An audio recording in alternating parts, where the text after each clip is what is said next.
Bom, gente, ainda falando aqui sobre funções contínuas, tá? A gente vai falar agora sobre o teorema do valor intermediário. Aqui está o enunciado do teorema, certo? Então tem aqui uma função f contínua, definida no intervalo fechado AB, e aí tem aqui um gráfico do que seria essa função, certo? Então, basicamente, o teorema diz o seguinte: você tem uma função contínua. Se você pegar qualquer número, tá, entre o f de a função é definida aqui no intervalo fechado, né? Então você tem aqui o a, o b, então você tem o f de a e tem também aqui o f de b. Então, se você pegar qualquer número d entre o f de a e o f de b, d, um número compreendido entre f de a e f de b, então vai existir um certo número c, tal que o f de c vai dar justamente o d. Tá? Então, basicamente, o teorema diz isso. Se você pegar, se você tem uma função contínua e você pegar qualquer número d que esteja entre as imagens dos extremos, né? Tem aqui os extremos do domínio. Se você pegar qualquer número d que esteja entre as imagens dos extremos, esse número que você tomou, ele é a imagem de alguém lá do domínio, tá? Bom, a gente vai usar aqui esse teorema aqui, certo? Dar um exemplozinho aqui de aplicação desse teorema e depois a gente tenta se aprofundar um pouco mais neles, ok? A gente vai começar dando esse exemplo aqui, que é um exemplo clássico. Todo polinômio de grau 3 tem pelo menos uma raiz real, ok? Como é que a gente vai provar isso? Tem aqui um polinômio de grau 3, ax3 mais bx2 mais cx mais d, tá? Obviamente que o a, esse número a que aparece aqui, ele é diferente de zero. E a gente quer tentar mostrar que esse polinômio tem pelo menos uma raiz real, tá? Bom, como é que a gente vai fazer isso? A gente vai pegar aqui o ax3 aqui, certo? Vai colocar em evidência.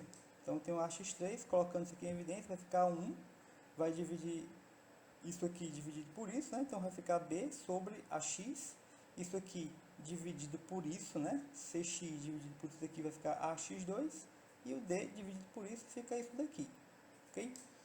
Bom, isso aqui é só para começar. Agora, o que a gente vai fazer? A gente vai supor aqui que o a é maior que zero, tá? Vai supor aqui que o a é maior que zero. Caso que o a é menor que zero, é exatamente a mesma coisa, certo? Não vai mudar praticamente nada. Bom, como é que a gente vai fazer isso aqui então nesse caso aqui?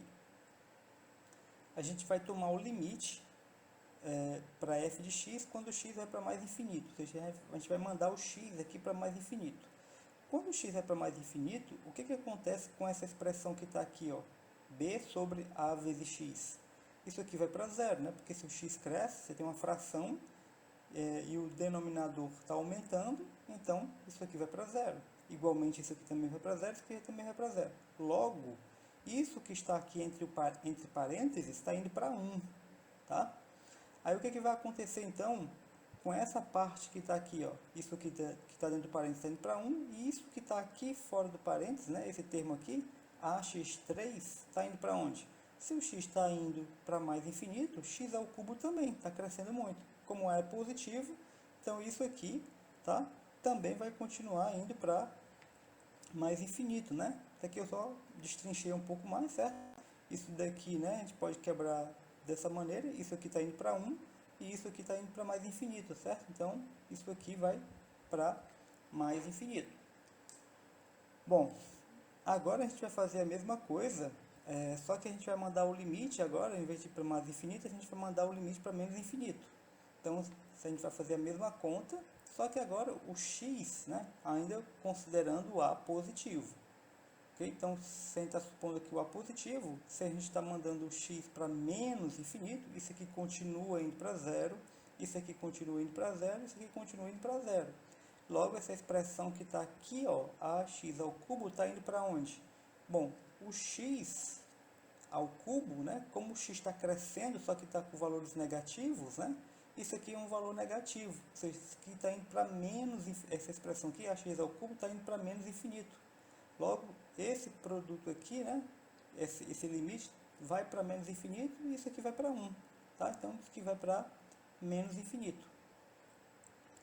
Bom, isso quer dizer o que, gente? O que isso nos fala?